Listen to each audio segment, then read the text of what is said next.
Hello, everybody. Welcome in. You know what time of week it is. The time of week where I predict the final score of each NFL game in week 12. But before I do that, of course, I will recap my picks from a week ago. I had a pretty good week in week 11. Upset, lock, and game of the week. I nailed all of those. Pittsburgh beating Baltimore was probably the easiest upset of the week. I'll get all year. Maybe if the Ravens are favored against the Steelers again in a few weeks, I'll make that my upset of the week. Three misfires, all of them pretty bad. The first one was I thought Washington would beat Philadelphia, even though Philadelphia was kind of hurting themselves a lot in the first half of that game. They were clearly the inferior team. I thought that Cleveland would pull out a really ugly one, close one in New Orleans. Instead, they get blown out. And the San Francisco 49ers, they are in a world of hurt. And I'm going to talk about them later when I talk about their game against Green Bay this week. But other than those three misfires, pretty spot on week for yours truly. Now, before we begin, as always, make sure to leave a like if you enjoy the video and to subscribe to my channel for more content like this. And if you'd like to be notified when future content drops, please click the bell icon. You can choose whether you want all notifications, personalized notifications, whatever floats your boat. With all that out of the way, let's begin. We begin with Thursday night with Pittsburgh at 8-2, visiting Cleveland at 2-8. As the record would suggest, Cleveland is absolutely awful. They've shown no signs of life other than weirdly upsetting the Baltimore Ravens. On the other side, Pittsburgh has been one of the pleasant surprises of the year with Russell Wilson. He has come in, and that offense has been way better. In the last 2 weeks, they have beaten two teams that I think are really good in Washington and Baltimore. Pittsburgh has historically dominated Cleveland for the past 2 decades, and I think they should continue to do that. Although I worry a bit about the Steelers playing down to inferior competition. This Browns team is so bad that the Steelers really shouldn't have any trouble with them. So I like Pittsburgh 24-9. We then begin the Sunday 1 p.m. slate with the no longer undefeated two-time Super Bowl champions Kansas City Chiefs traveling to Carolina to face the Panthers at 3-7. And the Chiefs are very obviously the pick here. First, they're obviously coming off a loss against the Bills, and while they may have had some flaws exposed by the Bills, this Panthers team is obviously not going to be able to take advantage of any of them. This Panthers team, although they've shown a little more life in the last couple weeks, their offense is still not good. This Chiefs defense should put Bryce Young in a blender. Patrick Mahomes, awful loss. You never bet against him. The Chiefs are 11-point favorites on the road. I think they cover that and blow out the Panthers. They get their first 20-plus point victory of the year. Call it the lock of the week. 24-3, Kansas City over Carolina. Up next, two AFC East teams, New England and Miami.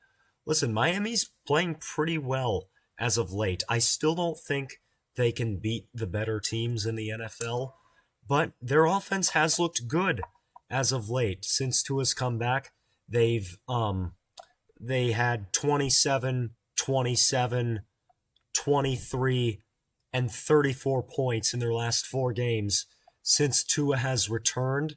And playing a really bad Patriots team at home, I think that they should be able to take care of business. Just quickly on the New England side of things, Drake May looks pretty good. I think they have something to build around there. But as far as this year's Patriots team, it's Drake May and nothing else. So I like Miami here, 27-17. Following that, the New York Giants host Tampa Bay. The Giants are 2-8 and firmly in the race for the number 1 pick. And if we're talking about recent Giants news, they announced that they are benching Daniel Jones and they're going to start Tommy DeVito in this game. Do I think that DeVito's going to give him a bit of a jolt offensively? I do think yes, because in a small sample last year, Tommy DeVito played well, and Tampa Bay's defense, I think, is super vulnerable, and he could potentially put up some numbers against them. Tampa Bay, on the other hand, it really feels like their season was kind of ruined by the Chris Godwin and Mike Evans injuries. But I still think they're better than the Giants. And honestly, if they end up winning the NFC South, I wouldn't be that surprised because Atlanta is so untrustworthy. So I like Tampa Bay here in a somewhat close one. I think Tommy DeVito is going to be better than expected, but I still like Tampa 23-16. Following that, Houston hosts Tennessee. There's legitimately nothing to talk about with Tennessee. They're just awful. Their quarterback's terrible. He makes terrible decisions. They're not well coached. Nothing really to talk about there. Houston, on the other hand, we all had high expectations for them coming into the year. I'm not saying they can't reach those expectations still, but they have been disappointing. It seems like they're allergic to blowing teams out, and they've really played down to shitty opponents a lot this year. They went to the wire with Jacksonville back in week 4. There have been multiple games against good teams, but where the opposing quarterback has completed 30% of his passes. I'm obviously talking about Josh Allen and Anthony Richardson, and those games have still come down to the wire. You'd think if the opposing quarterback is completing 30% of his passes, a good team like Houston would be able to blow them out. And there was, of course, the game a couple weeks ago where they played Detroit. Jared Goff throws 5 interceptions. You should be able to blow out the Lions when that happens, but not in the case of the Texans, and actually, they lost that game. So, while they played down to a lot of shitty opponents this year, I think that this game is an exception. It's not like they haven't blown out a single team all year. They did blow out the Patriots in week 6, and I think this Titans team is comparably bad to that Patriots team. So, obviously, the Texans should win here. I'm going to say they win in blowout fashion, although I could certainly be wrong about that. This game could certainly be close, knowing what the Texans have been this year. But give me the Texans 28-10. Up next are two teams in the NFC East with Dallas and Washington. Washington is on a bit of a skid of late. They've lost 2 in a row. Losses at home against Pittsburgh and at Philadelphia. They have to win this game as they obviously can't afford a 3-game skid, and they're playing maybe the worst team in the NFC at home. Dallas is just awful. They have a bottom 5 offense, a bottom 5 defense. They probably shouldn't be favored in any game they play the rest of the year, except maybe the Giants on Thanksgiving Day. So I like Washington to bounce back, blow out the Cowboys 35-13. Following that, two teams in the NFC North, Chicago at 4-6 hosting Minnesota at 8-2. The Bears are on a 4-game losing streak, and ever since they lost to Washington on that Hail Mary, things have really been unraveling for them. They got blown out by the Cardinals, got blown out by the Patriots. They fired their offensive coordinator, but I thought they showed some signs of life last week against Green Bay. I know they lost the game, and it was unfortunate they had the field goal blocked. But I do think last week was progress, and I'm actually going to have this as my upset of the week. Although the Vikings have gotten back on track with 3 straight wins, those 3 wins have been against, in my opinion, 3 inferior teams. None of them have a defense as good as Chicago's. I think that Sam Darnold has been a little reckless with the ball this year, even though he's exceeded my expectations from an overall performance standpoint. And I think this Bears defense could get multiple takeaways against Sam Darnold. So I'm going to put this down as my upset of the week. I like Chicago here to edge out the Vikings 20-18. And to close out the 1 o'clock window, the Detroit Lions at 9-1 visit the Indianapolis Colts at 5-6. The Colts did get back on track last week with a win against the Jets, and they made Anthony Richardson the starter again. I thought he played well last week against the Jets, but I don't think that the Colts are going to be able to continue this momentum against the Detroit Lions. This Detroit Lions team kind of reminds me of the Boston Celtics. Like, they just annihilate teams. They beat the Jags by like 46 last week, beat the Titans by 38, beat the Dallas Cowboys by 38, beat the Packers, a good Packers team, by double digits on the road. I mean, they're just absolutely rolling. They're a juggernaut. There's not much else that needs to be said about them. I do think that the Colts will keep this one close. I think the line is um, Detroit favored by 7.5. I actually think the Colts are going to cover this spread. I think that they're well coached, and I don't know how Anthony Richardson is going to play against this Lions defense. He might play well. If he does, I think the Colts have a chance to keep this one close. Regardless of that, I think the Lions win this one. They get to 10-1 going into Thanksgiving, which, who knows, maybe they'll actually win on Thanksgiving for once. But I like Detroit 28-21. At 4:05 Eastern Time in CBS's regional window, the two AFC West teams, the Denver Broncos at 6-5, visit the Las Vegas Raiders at 2-8. The Raiders, I mean, they stink. They don't do anything well. And they kind of need to lose this game because they obviously need a quarterback, and it would be real nice for them if they could get high enough in the draft so that they could get a Cam Ward. On the other side, Denver, they've been a very pleasant surprise this year. I know I've said that before, but Bo Nix is playing really well. He was phenomenal last week against Atlanta. They had a chance to beat Kansas City. I thought Bo Nix played really well in that game too. And as I said, the Raiders stink. The Broncos are well coached by Sean Payton. I don't think they're going to have a slip-up game here against the Raiders. I like the Broncos by double digits on the road, 27-14. At 4:25 Eastern, Fox's America's Game of the Week and a playoff rematch from the divisional round last year. San Francisco at 5-5, visiting Green Bay at 7-3. Green Bay very fortunate to escape, or I don't want to say fortunate because it's not like Cairo Santos missed that field goal, but it felt like they deserved to lose that game against the Bears, but they get out of there with a win, so props to them. I want to talk about San Francisco for a minute. They have the sixth best odds to win the Super Bowl. I think they're super overvalued. I don't think they have a single win this year against a team over 500. I think their best win was against the 5-5 Seahawks. I don't think their defense this year is very good at all. I think that there's some turmoil potentially in the locker room. I look back to that altercation 2 weeks ago between their long snapper and Deebo Samuel. Speaking of Deebo, he's not playing that well. And they just lost a home game against a team that they've dominated. It was a game they had to have against the Seattle Seahawks. And they dominate Geno Smith, and they always cook the Seattle defense.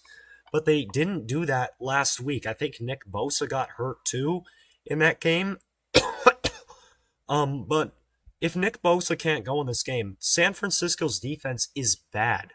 And I think that the Packers are going to be able to put points up on the 49ers defense since they are at home.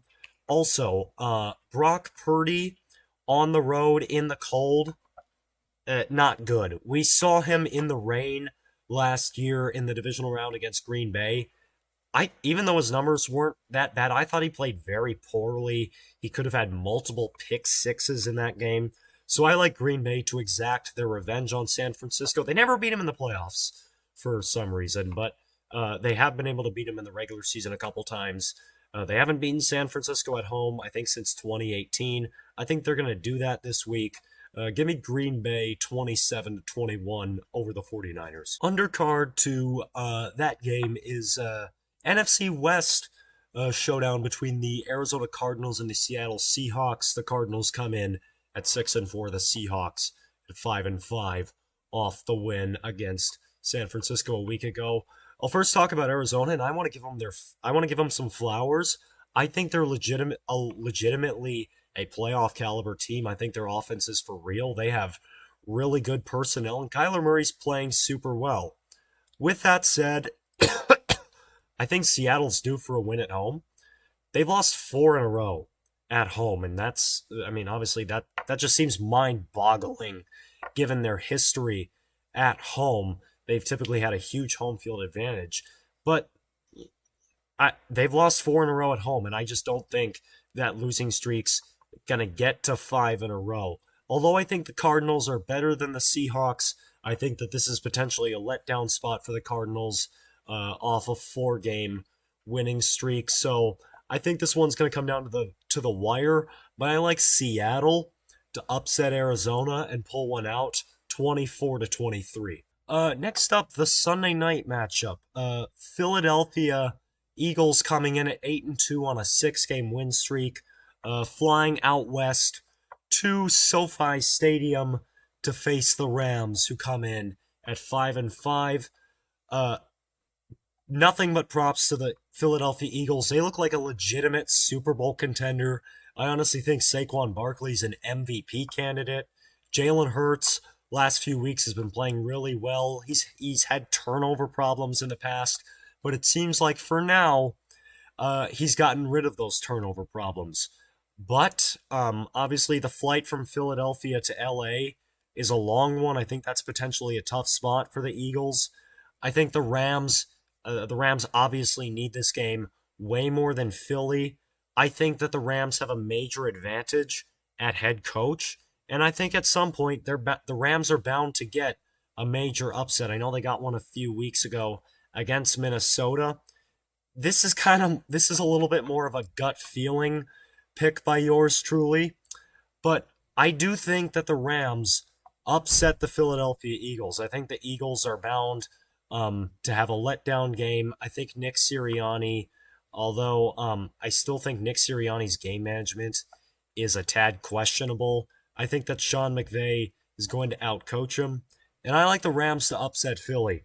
This is not my upset of the week. That was Bears Vikings. This could be also have been the pick for upset of the week. I ended up choosing Bears Vikings because the spread for that game is Vikings -3.5. The spread for this one is Eagles -3. But Rams to upset Philly.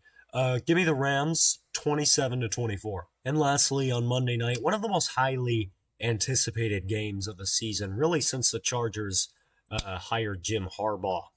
The long anticipated John versus Jim Harbaugh Bowl, the Baltimore Ravens and the LA Chargers. The Ravens come in at 7-4, the Chargers at 7-3. Obviously, the two head coaches, the two brothers, got this game into a primetime slot. And the fact that both of these teams look like very viable playoff teams, if not Super Bowl contenders in the AFC, makes this matchup even better. The Chargers had a huge lead last week against the Bengals. However, they did that thing called chargering, it seemed, letting the Bengals back from a 27-6 deficit. It looked like they were going to blow that game. I thought they were a little bit lucky to get out of there with that win. Evan McPherson had those 2 misses in the fourth quarter. The Baltimore Ravens, on the other hand, I find to be a bit of an untrustworthy team. Although when they're rolling, they look absolutely dominant. There have been several instances of them looking very suspicious this year and somewhat fraudulent. They've lost to multiple teams that are going to be in contention for the number 1 pick, Las Vegas and Cleveland. They lost to Pittsburgh last week, and Lamar was terrible. In other news, water's wet as far as that goes.